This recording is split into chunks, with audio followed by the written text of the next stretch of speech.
नमस्कार, जन टीवी देख रहे हैं आप। मैं श्वेता शर्मा आपके साथ। खबरों की शुरुआत से पहले एक नजर डालेंगे अभी की हेडलाइंस पर। सीएम पुष्कर सिंह धामी का अयोध्या गोंडा दौरा, रामलला का करेंगे दर्शन पूजन। नंदिनी नगर में राष्ट्रकथा में होंगे शामिल।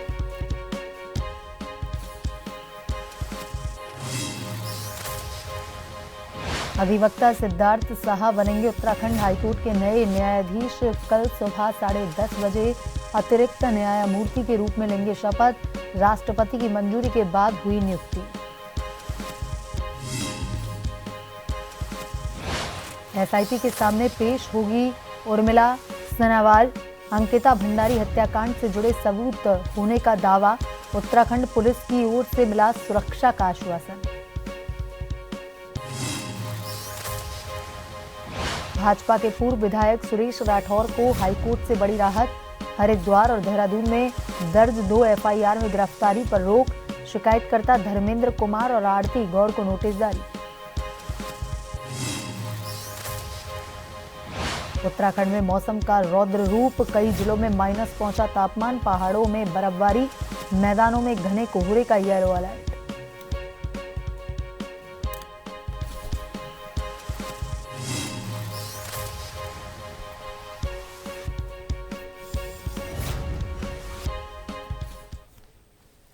और अब खबरें विस्तार से। मुख्यमंत्री पुष्कर सिंह धामी की अध्यक्षता में सचिवालय में उत्तराखंड राज्य वन्यजीवन बोर्ड की 22वीं बैठक आयोजित की गई। बैठक में मुख्यमंत्री ने मानव वन्यजीव संघर्ष की बढ़ती घटनाओं पर चिंता व्यक्त करते हुए इसके नियंत्रण के लिए और अधिक प्रभावी कदम उठाए जाने के निर्देश दिए। मुख्यमंत्री ने निर्देश दिया कि संवेदनशील क्षेत्रों में नियमित पेट्रोलिंग, डिजिटल निगरानी और अर्ली वार्निंग सिस्टम को पूरी तरह से सक्रिय रखा जाए। साथ ही राज्य में हाथी एवं बाघ कॉरिडोर सहित सभी वन्यजीव कॉरिडोरों के संरक्षण को शीर्ष प्राथमिकताएं दी जाएं। बैठक में वन भूमि हस्तांतरण से संबंधित कुल 9 प्रस्तावों पर सहमति प्रदान की गई।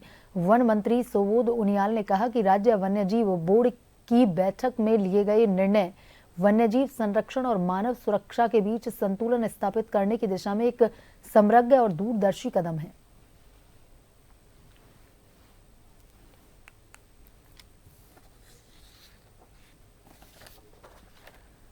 अधिवक्ता सिद्धार्थ साहा 8 जनवरी को सुबह 10:30 बजे हाईकोर्ट में अतिरिक्त न्यायमूर्ति के रूप में शपथ लेंगे। हाईकोर्ट के रजिस्ट्रार जनरल ने शपथ ग्रहण को लेकर आदेश जारी किए हैं। नैनीताल निवासी सिद्धार्थ साहा को राष्ट्रपति की मंजूरी के बाद उत्तराखंड हाईकोर्ट का न्यायाधीश नियुक्त किया गया है, जिसकी अधिसूचना हाल ही में जारी हुई थी।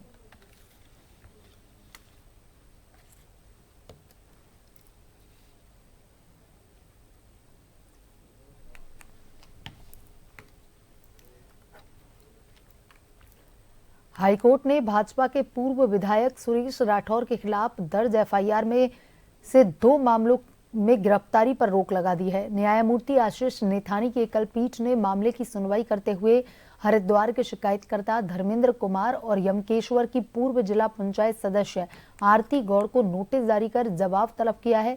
सुरेश राठौर और उर्मिला सनावर के खिलाफ सोशल मीडिया पर वीडियो ऑडियो वायरल कर भाजपा नेता की छवि खराब करने के आरोप में एफआईआर दर्ज की गई थी। याचिकाकर्ता ने इन एफआईआरों को हाईकोर्ट में चुनौती दी थी।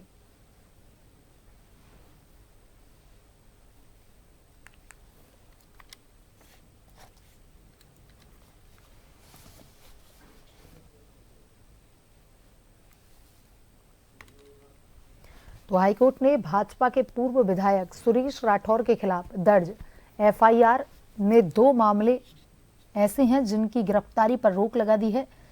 न्यायमूर्ति आशीष नेथानी की एकल पीठ ने मामले की सुनवाई करते हुए हरिद्वार के शिकायतकर्ता धर्मेंद्र कुमार और यमकेश्वर की पूर्व जिला पंचायत सदस्य आरती गौड़ को नोटिस जारी कर जवाब तलब किया है। सुरेश राठौर और उर्मिला सनावर के खिलाफ सोशल मीडिया पर वीडियो ऑडियो वायरल कर भाजपा नेता की छवि खराब करने के आरोप में एफआईआर दर्ज की गई थी। याचिकाकर्ता ने इन एफआईआरों को हाईकोर्ट में चुनौती दी थी।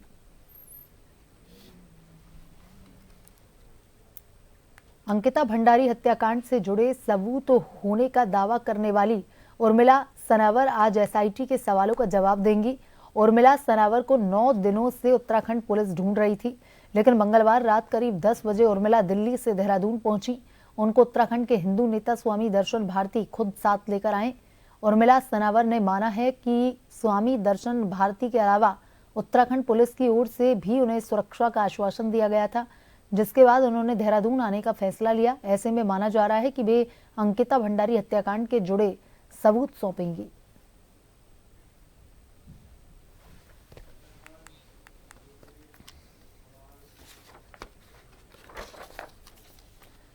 और इसी खबर पर ज्यादा जानकारी के साथ bureau chief SN Pant phone line पर जुड़ चुके हैं। एसएन पंत, अंकिता हत्याकांड में नित नए मोड़ आ रहे हैं और अब नाम सामने आया है उर्मिला, जो कि 9 दिनों से गायब थी, लेकिन अब उनको यहां लाया गया है, सुरक्षा का आश्वासन दिया गया है। माना जा रहा है कि अहम सबूत इनके पास हैं अंकिता भंडारी हत्याकांड से जुड़े। अभी का क्या कुछ अपडेट है? एसआईटी आज पूछताछ भी करने वाली है। बिल्कुल, आपको बताना चाहूंगा, जिस तरीके से उत्तराखंड में अंकिता भंडारी हत्याकांड का मामला जिस प्रकार से सोशल मीडिया में वाक युद्ध के तौर पर विपक्षी दलों ने भारतीय जनता पार्टी के बड़े नेताओं को निशाने पर लिया है, उसके बाद लगातार भारतीय जनता पार्टी की तरफ से कभी उत्तराखंड सरकार के काबीना मंत्री, कभी राज्यसभा सांसद और खुद मुख्यमंत्री इस पर फ्रंट फुट पर आते हुए मीडिया से मुखातिब हुए, तमाम सवालों के जवाब दिए। उन्होंने कहा है कि जिस तरीके की कार्रवाई राज्य सरकार कर सकती थी, वो कार्रवाई सरकार की ओर से की गई है। साथ ही साथ कहा गया कि हाईकोर्ट में तमाम वो दस्तावेज जो आईटी ने जांच गठित की थी, एसआईटी ने बकायदा जो तथ्य पेश किए हैं या तथ्य ढूंढे हैं, उन सभी तथ्यों को अदालत में दिया गया है और उसी के बिहाफ पर कार्रवाई हुई है। साथ ही साथ उन्होंने ये भी कहा है कि जिस तरीके से इसको गुमराह करने का प्रयास किया जा रहा है, अलग अलग बातें कही जा रही है, उसको लेकर के एसआईटी ने एक बार फिर से समन भेज करके जो पूर्व भारतीय जनता पार्टी के विधायक सुरेश राठौड़ हैं और उनकी तथाकथित पत्नी उर्मिला सनाकर है, उनको जांच में सहयोग करने के लिए बुलाया गया है, समन जारी किया गया। अगर नहीं होंगे तो उनके खिलाफ गिरफ्तारी वारंट जारी किया जाएगा। तो आज संभवतः उम्मीद जताई जा रही है कि कल जिस तरीके से मुख्यमंत्री सामने आए, उन्होंने तमाम बातों का जिक्र किया, साथ ही साथ कहा कि अंकिता भंडारी के जो माता पिता है उनके साथ वो मुलाकात करेंगे और अगर वो किसी और कठोर कार्रवाई की बात करेंगे या रखेंगे मुख्यमंत्री के सामने, तो संभवतः मुख्यमंत्री उस पर भी आदेश जारी कर सकते हैं। कुल मिलाकर के आज उर्मिला सनाकर और पूर्व विधायक सुरेश राठौड़ के साथ जांच की प्रक्रिया आगे बढ़ेगी, उनके बयान दर्ज किए जाएंगे। एसआईटी ने उनको तलब किया है। जी एसएन पंत, साथ ही हिंदू नेता स्वामी दर्शन भारती के साथ आई हैं उर्मिला। आने के बाद उन्होंने क्या कुछ कहा है, क्या है उनके पास ऐसे सबूत जो इस पूरे अंकिता भंडारी हत्याकांड को एक नया मोड़ दे सकते हैं?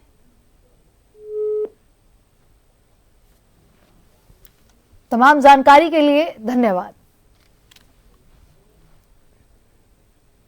वहीं देहरादून में जन जन की सरकार जन जन के द्वार अभियान के तहत प्रशासन सीधे जनता तक पहुंच रहा है। अभियान के तहत तहसील और ब्लॉक स्तर पर शिविर लगाए जा रहे हैं, जिससे ग्रामीण, पर्वतीय और दूरस्थ क्षेत्रों के लोगों को जिला या तहसील मुख्यालय के चक्कर नहीं लगाने पड़ रहे।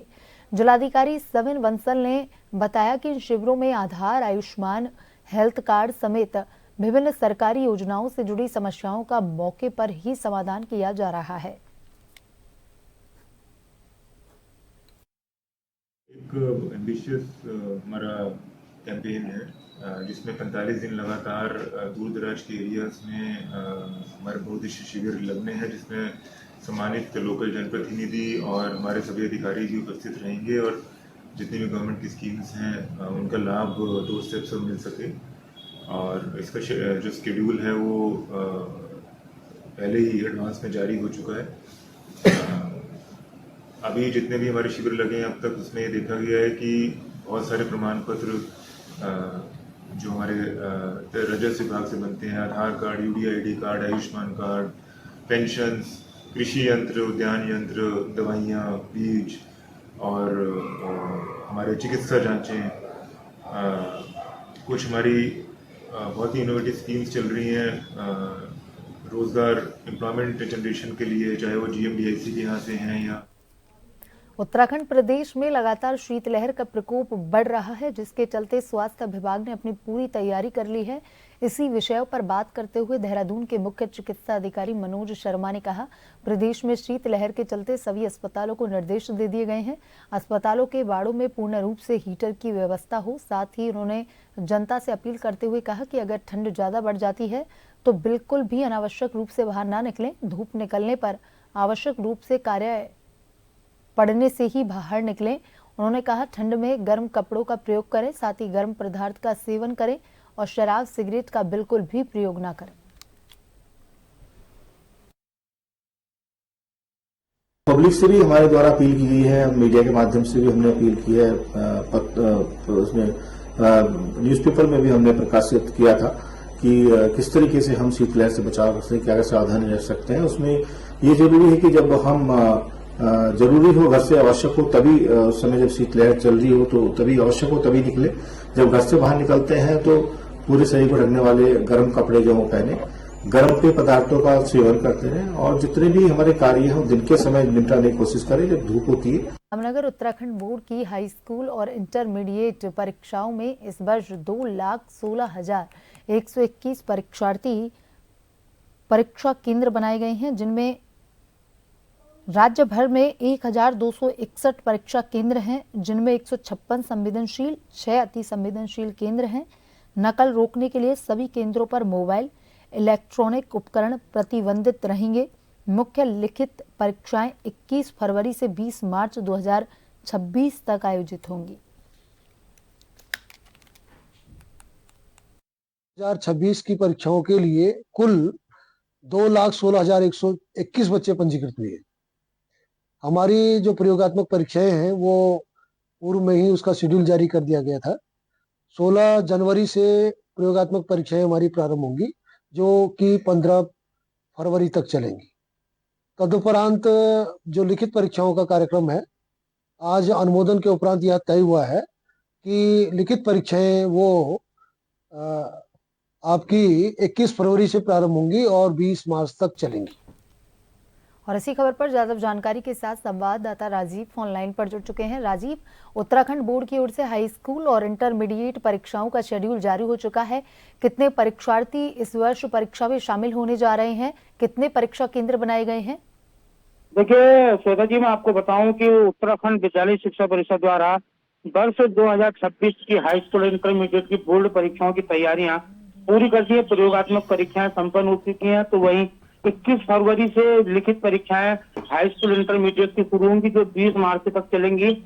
और बोर्ड के सचिव विनोद प्रसाद सिमल्टी का कहना है कि परीक्षाएं पारदर्शिता, निष्पक्ष और नकल विहीन कराना बोर्ड की प्राथमिकता है। और 1261 केंद्र पूरे उत्तराखंड में परीक्षा के लिए बनाए गए हैं। उन्होंने बताया कि सचल दल के अलावा इसमें जो है फ्लाइंग स्क्वाड की टीमों का गठन भी किया गया है, जो परीक्षा केंद्रों पर अपनी निगरानी रखेंगे। और उन्होंने कहा है कि जो लगातार अगर देखा जाए तो श्वेता जी बात करो तो पिछले वर्षों की अपेक्षा इस वर्ष जो है बोर्ड में परीक्षार्थियों की संख्या घटी है, क्योंकि एक गंभीर मामला भी है। लेकिन कुल मिलाकर बोर्ड का कहना है कि नकल विहीन परीक्षा कराया जाना जो है उनकी प्राथमिकता। उन्होंने सभी छात्र छात्राओं को अपील भी की है कि परीक्षा के दौरान किसी भी प्रकार के अनुचित साधनों का प्रयोग न करें।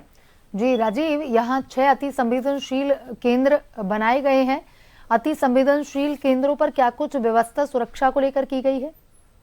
देखिए, अति संवेदनशील केंद्रों की अगर बात करें तो बोर्ड के अधिकारियों का कहना है कि अति संवेदनशील जो केंद्र बोर्ड द्वारा चिन्हित किए गए हैं, वहाँ सुरक्षा के पुख्ता इंतजाम किए गए हैं। वहीं परीक्षकों की जो अतिरिक्त ड्यूटी है वहाँ भी लगाई जाएगी और जो बोर्ड के जो वरिष्ठ अधिकारी हैं वो भी इस पर अपनी पैनी नजर जो है परीक्षाओं के दौरान बनाए रखेंगे।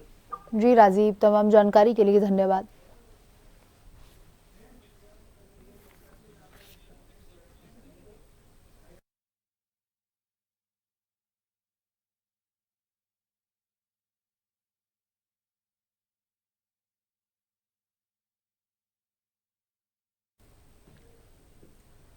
और वहीं उत्तराखंड के सीएम पुष्कर सिंह धामी आज यूपी के दौरे पर हैं।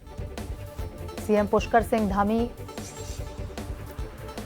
1:30 पर पहुंचेंगे महर्षि वाल्मीकि एयरपोर्ट से गोंडा के नंदनी नगर जाएंगे। राष्ट्र कथा में शामिल होंगे सीएम पुष्कर सिंह धामी।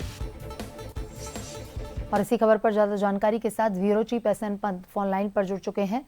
एसएन पंत, आज उत्तराखंड सीएम पुष्कर सिंह धामी उत्तर प्रदेश के दौरे पर रहेंगे, क्या कुछ उनके वहां पर कार्यक्रम रहने वाले हैं? बिल्कुल, आपको बताना चाहूंगा, मुख्यमंत्री पुष्कर सिंह धामी का आज उत्तर प्रदेश दौरा है और कुछ देर के बाद वो उत्तर प्रदेश के लिए रवाना हो जाएंगे। मुख्यमंत्री 2 बजे नवाबगंज गोंडा उत्तर प्रदेश में पहुंचेंगे, क्योंकि राष्ट्र कथा महोत्सव के अवसर पर कार्यक्रम में हिस्सा लेंगे मुख्यमंत्री। उसके बाद मुख्यमंत्री का कार्यक्रम श्री राम जन्मभूमि अयोध्या, यानी अयोध्या में श्री राम के दर्शन करने का भी कार्यक्रम है और उसके बाद शाम को मुख्यमंत्री की वापसी है। कुल मिलाकर के मुख्यमंत्री अयोध्या में जाकर के प्रवासी उत्तराखंडियों से भी मुलाकात करेंगे, साथ ही साथ वहां पर भारतीय जनता पार्टी के संगठनात्मक बैठक में भी हिस्सा लेंगे और इसके अलावा राष्ट्र कथा महोत्सव के अवसर पर कार्यक्रम में शिरकत करेंगे। जी एसएन पंत, तमाम जानकारी के लिए धन्यवाद।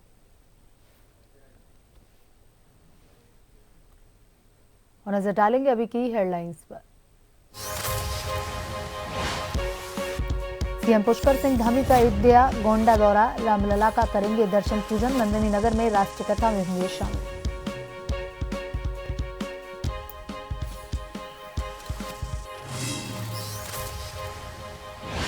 अधिवक्ता सिद्धार्थ साहा बनेंगे उत्तराखंड हाईकोर्ट के नए न्यायाधीश, कल सुबह 10:30 बजे अतिरिक्त न्यायमूर्ति के रूप में लेंगे शपथ, राष्ट्रपति की मंजूरी के बाद हुई नियुक्ति। एसआईटी के सामने पेश होंगी उर्मिला सनावर, अंकिता भंडारी हत्याकांड से जुड़े सबूत होने का दावा, उत्तराखंड पुलिस की ओर से मिला सुरक्षा का आश्वासन।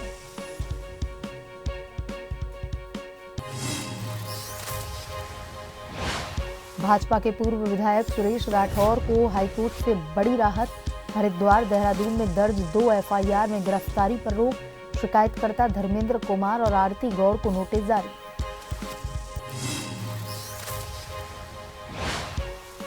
उत्तराखंड में मौसम का रौद्र रूप, कई जिलों में माइनस पहुंचा तापमान, पहाड़ों में बर्फबारी, मैदानी इलाकों में घने कोहरे का येलो अलर्ट।